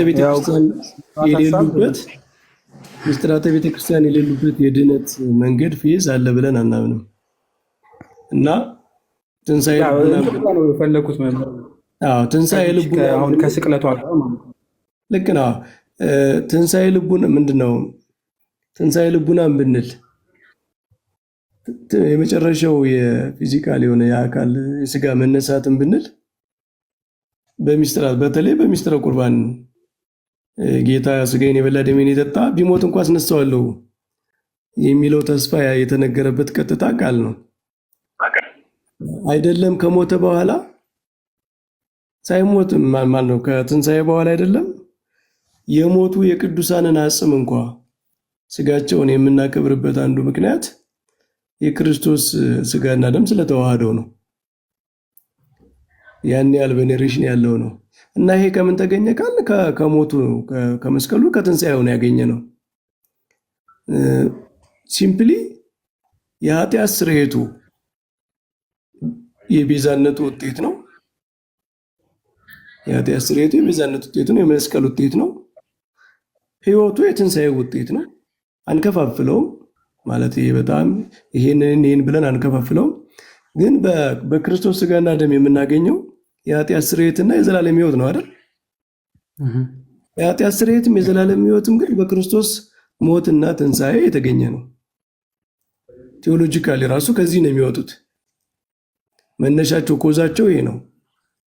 ስለዚህ ያንን በሚስጥራተ ቤተክርስቲያን በተለይ በሚስጥረ ጥምቀት፣ በሚስጥረ ቁርባን፣ በእነዚህ ሚስጥራት ገንዘብ እናገኝበት ወደኛ ህይወት የሚመጡበት የሚዋሃዱበት መንገድ ነው። ፓላዲዮስ ሀሳብ ግን አግኝቸው ከሆነ አዎ ልክ ነው። ያው አልቲሜት የሆነውን መጨረሻ ላይ የምናገኘው ዲዘርቭ የምናደርገው የሚሰጠንን እንዳለ ሆኖ በተለይ ከትንሣኤ ልቦና ጋር በተያያዘ ልክ ፊዚካሊ ቅዱሳኑ ህጉን ጠብቆ ስጋው ደግሞ እንትን ብሎ ለእንትን ላለ ሰው ደረጃዎች አሉት። ለቅዱሳን ያለው ደረጃ ይሄ ፊዚካሊ የሚሰጡ ይኖራሉ። ምናልባት ቀድመው ሰዎች ሊያገኟቸው የሚችሉ ማለት ነው። ፉሊ ያልሆነ አትሊስት ግን ክብሩን ሊገለጥባቸው ሊያብራሩ ይችላል። እንትን ነው አሁን ፕራዲዮስ የሚያነሳው ይሄ ቴዎሲስ ነው ማለት ፊዚካሊ ራሱ ግሎሪፊኬሽን የለም ወይ ከትንሣኤ በፊት የሚል ነው አይደል ፕራዲዮስ? አዎ ቅድም ሲነሳ ሜይ ቢ የዘለል ነው ስለመሰለኝ ነው። ጥሩ ነው፣ ጥሩ ሀሳብ እንትኑ አሁን ሪዘሬክሽን አንድ ጊዜ የሚሆን ነው ወይስ በየጊዜው ሊሆን ይችላል? ከሞት ሞቶ ሰው ከሙታን በመነሳት ነው ሊሆን የሚችለው ወይስ በወጣኒነት ማዕከላዊነት ፍጹምነት የምንለው ማዕረጋት ስፒሪቹዋሊ ግሮ በማድረግ ከሞትም በፊት ሴኩር የሚደረግ ነው ከተባለ እሱ ሌላ ዲስከሽን ነው። ቅድም ፍሬሙን ግን ሆን ብዬን ያነሳሁት ቅድም በረከት የክርስቶስ ሞት የክርስቶስ ትንሣኤ ዛሬ በህይወታችን የሚሰራ ነው። ነገም ደግሞ ፋይናሊም አልቲሜትሊም ለዘላለምም የምንወርሰው የምንኖረው ነገር ነው ብሎ ዛሬን እና ዘላለምን አገናኝቶ ከዛሬ ሳናርቅ የዘላለም ብቻ ሳናደርግ እንደገና ደግሞ ከዘላለምም ሳንነጥል የዛሬ ብቻ ሳናደርግ ነገሩ ሆሊስቲካሊ እንዲታይ ብሎ ፍሬም ያደረገበትን መንገድ የወደዱት ለዛ ነው። ዛሬ ስንል በቤተ ክርስቲያን በክርስቶስ አካል ውስጥ የምንኖረው ህይወት ማለት ነው። በምስጢራተ ቤተ ክርስቲያን ፓርቲስፔት የምናደርግበት መንገድ ማለት ነው። በእምነት እንገባለን፣ በጥምቀት እንዋሃዳለን፣ በስጋው ደግሞ ዕለት ዕለት ያንን ወንጌል በመማር በጾም በጸሎት በእግዚአብሔር ፍቅር በማደግ በመልካም ስራዎች ዕለት ዕለት እንኖረዋለን። ጥምቀት አንድ ጊዜ ብቻ የሚፈጸም ነው። አንድ ጊዜ ነው የምንገባው። በሌሎች ምስጢራተ ቤተክርስቲያን ግን እንኖረዋለን ማለት ነው ያንን።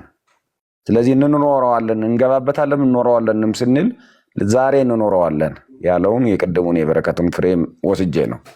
ከዛ ቀጥሎ ደግሞ ያንን ነው ይሄ ዛሬ የገባንበት ዓለም ነው። ይሄ ዛሬ ያወቅነውና የተቀበልነው ነገር ነው። ለዘላለምም የሚሰጠን አዲስ ነገር አይደለም፣ ያንኑ ነው። ይሄ ተስፋ ነው የሚፈጸምልን የሚለውን ነገር ስላነሳ እሱን ለማገናኘት ነው። እና ይሄ ፍሬም ከያዝ ነው ምንም አያመልጠንም። ለእኔ የታየኝ ነው። አንድን ነገር ኢንተርፕሬት የምናደርግበት መንገድ ፍሬሙ ነው። ፍሬሙ ሲበላሽ እዚህ ውስጥ ይገባል አይገባም መባባል እንችላለን። አሁን ፍሬሙ በጣም ጥሩ ስለተስማማኝ የክርስቶስ ትንሣኤ ለነገ አይደለም ዛሬም ነው። ስለዚህ ዛሬ በእኛ ህይወት ላይ መስራት አለበት። ምንም እንኳን ሪዘሬክትድ ቦዲን ወይም የትንሣኤን አካል ባኒዝም የተነሳው የሞተው ክርስቶስ በእኛ ይኖራል፣ በእኛ ይሰራል። እሱ ደግሞ በትምህርት በእምነት በጥምቀት የመንፈስ ቅዱስ በማደሪያ በማድረግ ልጆች በማድረግ ምን አድርጎታል? እግዚአብሔር ራሱ አድርጎታል፣ ሰርቶልናል። እኛም ደግሞ በተሳትፎ ምስጢራተ ቤተክርስቲያንን በመሳተፍ በዚህ መንገድ እየኖር ነው። የነገም ተስፋችን ይሄ ይመጣል የሚለው ጥሩ ነገር መስሎ ስለታየኝ ይሄን ፍሬም ካየነው ብዙ እንትን አያደርግም። ይሄ ግን እያንዳንዱ ስቴፕ ባይ ስቴፕ አንፎልድ እያደረገ ሲሄድ እንዴት ነው የሚለው ግን ዋን ፖይንት የሆነ ይሄ ሲሆን ይሄ ይሆናል፣ ይሄ ሲሆን ይሄ ይሆናል የሚል ፎርሙላ ባናወጣ ደስ ይለኛል። ሚስቴሪየስ የሆነ ላይፍ ስለሆነ እያንዳንዳችንም ደግሞ ቀስ እያልን በራሳችን መንገድ በየራሳችን ጉዞ እግዚአብሔር በረዳን መንገድ እያንዳንዳችን ራሳችን ስለሆነ የምናድገው ለዛ የሆነ ፎርሙላ ስናስቀምጥ ለትምህርት አይመችም። ግን አባቶቻችን ያስቀመጡት ምንድነው? ቅዱሳን ወጣኒነት ላይ ይሄንን ይሆናሉ፣ ማዕከላዊነት ላይ ይሄን ይሆናሉ፣ ፍጹምነት ላይ ይሄን ይሆናሉ ሲሉ ያሳዩን ነገር ሊመራን ይችላል። የሆነ ትምህርት ቢመጣ ኦኬ አንድ ሰው ወጣኒ ነው ሲባል ምንድነው የሚታይበት? ማዕከላዊ ነው ሲባል ምንድነው የሚታይበት? ብስለቱ ግሮዙ ምን ላይ ነው ያለ ማለት ነው። ማቹሪቲው ፍጹም ነው ሲባል ምን ላይ ነው የሚለውን ልናይበት እንችላለን። ኖርማሊ ትምህርት ላይ ስንመጣ ሚስቴሪየስ የሆነውን ሁሉም ነገር ሲስተሙ ሚስቴሪየስ መሆኑን ማወቅ አለብን። ቲዮሲሱ እንዳለ ሚስቴሪየስ ነው። ሚስቲካል ዩኒየኑ በትክክል ተጠብቆ ከእግዚአብሔር ጋር የሚኖረንን ህብረት በሆነ ፎርሙላ ውስጥ አስገብተን ከመናገር ይሄ ኦርቶዶክሳውያን አባቶቻችን በሚገልጡት መንገድ ምስጢራዊነቱን ጠብቆ ግን በፍርሃት በእምነት በደስታ እግዚአብሔርን በመውደድ በፍቅር መሳተፉ የተሻለ ነው የሚለውን ሐሳብ ነው። እንዳላበዛበት ውቶታ ብዝበዛ እንዳላበዛ ይብቃይ በዚሁና ዲስከሽኑን ጋይድ የሚያደርግ ጥያቄ ቢነሳ ጥሩ ነው። ብዙ ጊዜ እኛ ያው ቅድም እንዳልሁት እፈራለሁ እንደዚህ ስናወራ ሌብሉን ቴዎሎጂውን እያወራን ኮኔክት የሚያደርግ ነገር ደግሞ ማገናኘት አለብን። ለዛ ደግሞ የሚጠቅመን ምንድነው? ጠያቂ ማንሳቱ ነው። እንደዚህ ልክ አሁን ጳላዲዮስ እንዳነሳው ጥያቄ ማንሳት፣ ጥያቄ ሲያነሳ ወደ ታች ይስበናል ማለት ነው። እንደገና ወደ ላይም ሊያወጣን ይችላል። ወደ ታች እንሂድ የበለጠ ከፍ እናድርገው ዲስከሽኑን ማለትም ሊረዳን ይችላል። እና ወደ ጥያቄዎችም ብለን ቆንጆ ጥሩ ነው መጋቤ። የቅዱስ ቁርባንን ጉዳይ በተመለከተ አይ ቲንክ ባለፈው ቅድም መግቢያችን ላይ ብለናል። የኛ ዲስከሽን ጥሩ የሚሆነው ከአንዱ ምስጢር ወደ አንዱ ምስጢር በጣም እንዳይሰፋብን እንዳይለጠጥና ዝሩ እንዳይሆን ለማስረዳትም ለመረዳትም እንዳንቸገር ሁሉም ቴማቲክ ኤሪያዎቹን ለያይተን በየርዕሰ ጉዳዮቹ እንወያይባቸዋለን። ያው ይህም ፕሮግራም ስለምናስቀጥለው ስጋ ደግሞ ቅዱስ ቁርባንን በተመለከተ ይኖሩናል ብለናል። ሌሎች መጽሐፍቶችንም አይተን ሪፍሌክት የምናደርግባቸው በዛ ላይ ጥልቅ ውይይት እናደርግበታለን። ያ ውይይት በሚኖር ሰዓት ከዚህ ጋር ተያይዞ ጥያቄ የሚኖራችሁ አካላት የዛን ቀን መታችሁ የፈለጋችሁትን መጠየቅ ዲስከስ ማድረግ ትችላላችሁ። ከኦርቶዶክስም ያላችሁ ከፕሮቴስታንትም ያላችሁ እንጋብዛችኋለን ማለት ነው። የዛሬው ዕለተ ቀኑን በተመለከተ ከስቅለት ከሞቱ ከትንሣኤው ጋር የተገናኙ ጥያቄዎችን ደግሞ መጠየቅ ይቻላል ዛሬ።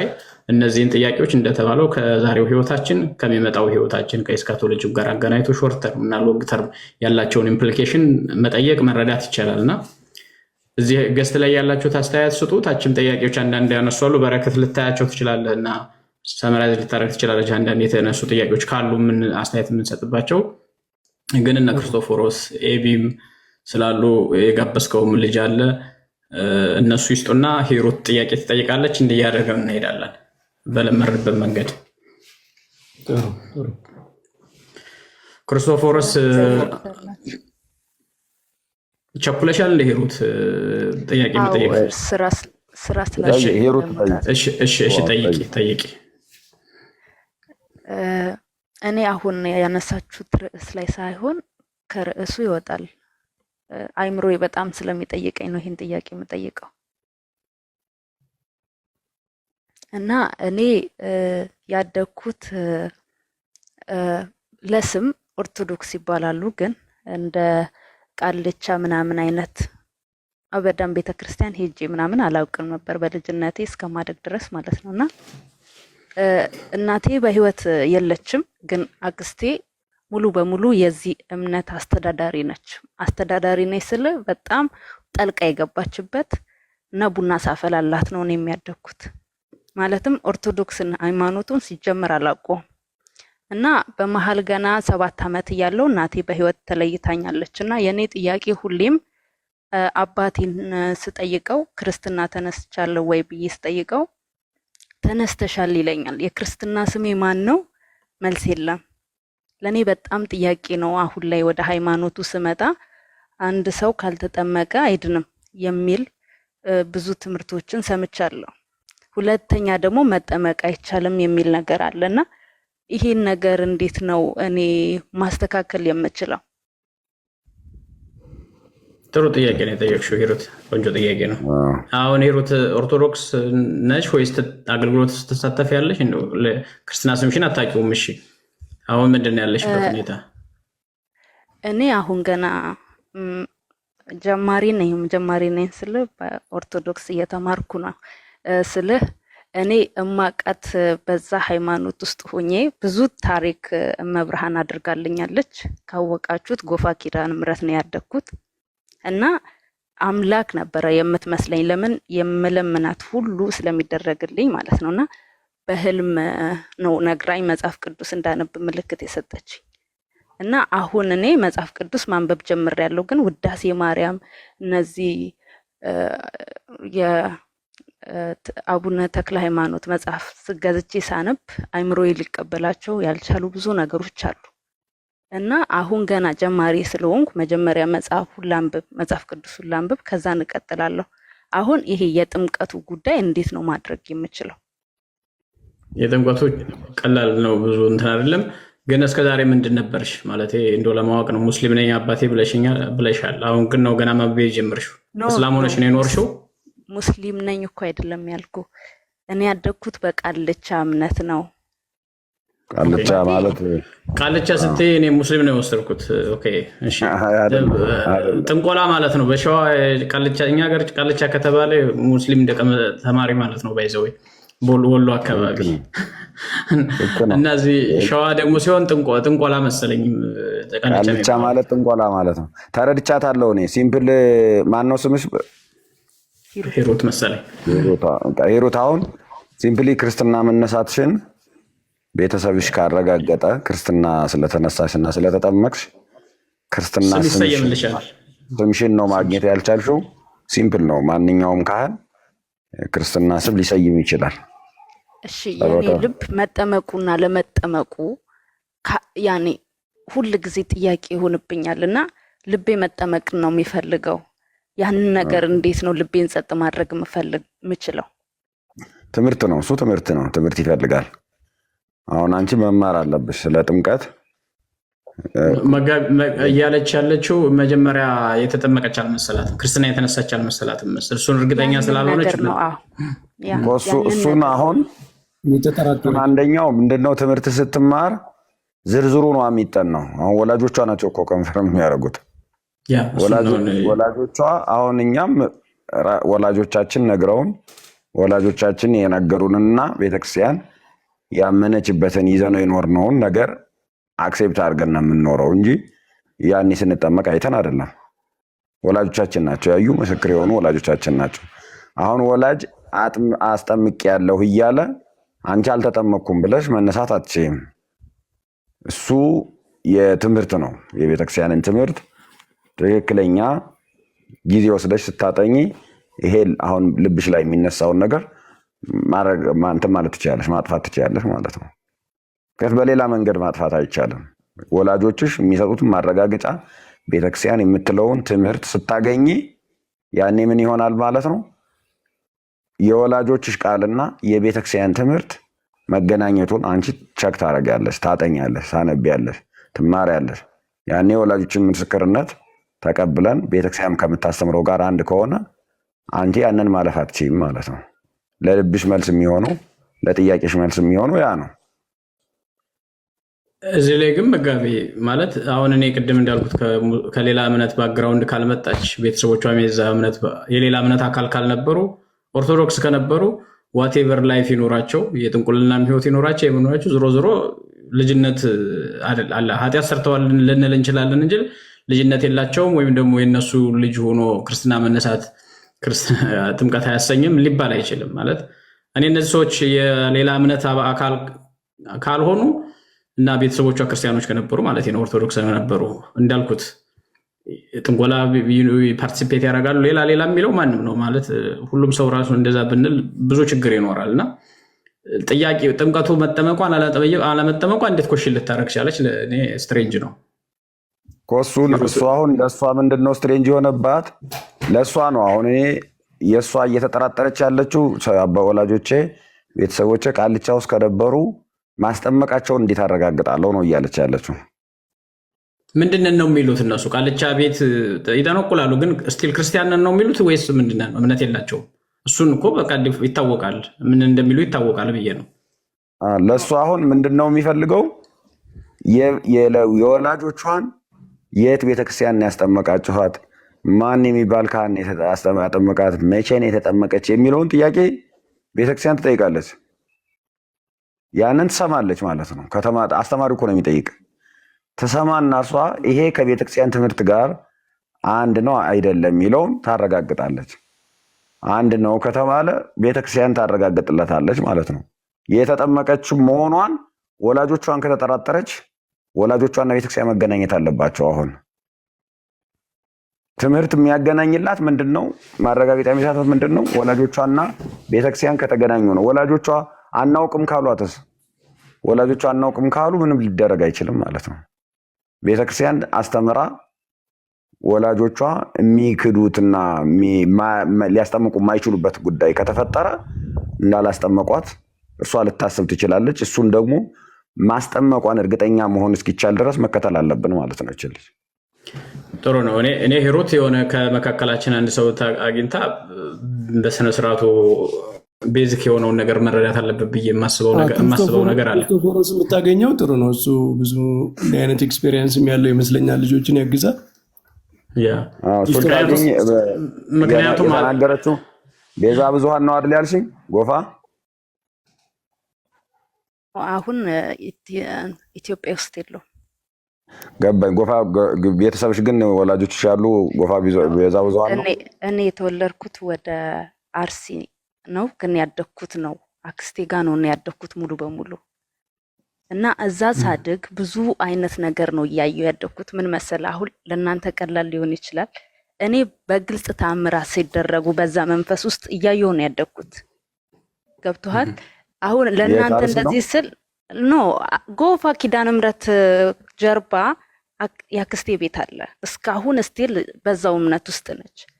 እና ያንን ነገር እያየው ነው ያደግኩት። ግን ከአክስቴ ጋር ሁሌም ጦርነት ነው። ለምን?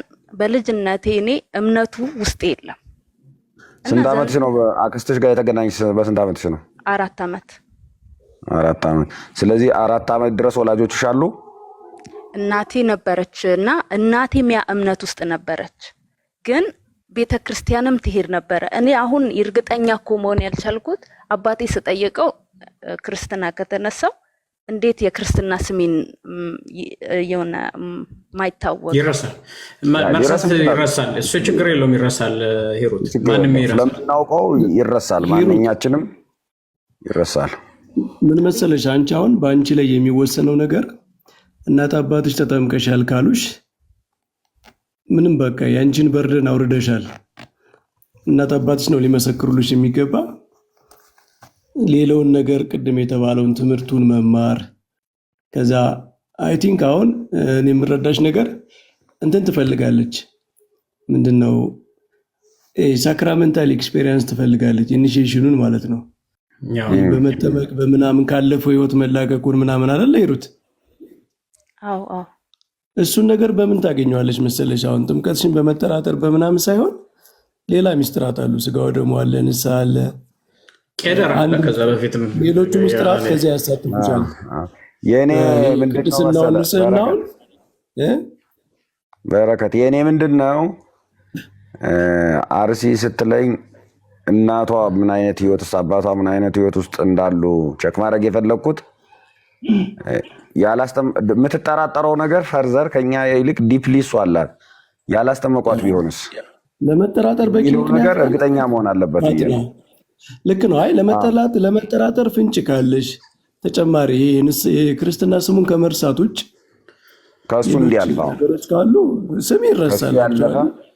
እኔ እንትና ይረሳል፣ ችግር የለውም። እኔ ጎፋ ኪዳነ ምሕረት ሰዎች ስላሉኝ እኮ አሁን እዚህ ጋር ጽሑፍ አየው። እንዴ በአርሲ ባህል ለቃልቻ ሰጥቷት ቢሆንስ? ለቃልቻ ተሰጥተሻል ስለተባልኩ ነው አሁን እንደዚህ እያልኳችሁ ያለው። ኤግዛክትሊ ለዛ ነው እየተጠራጠርኩ ያለሁት። እኔ መጣራት አለበት ምለው በትክክል ተጠምቃ ከሆነ ስምሽ መረሳቱ ችግር የለውም።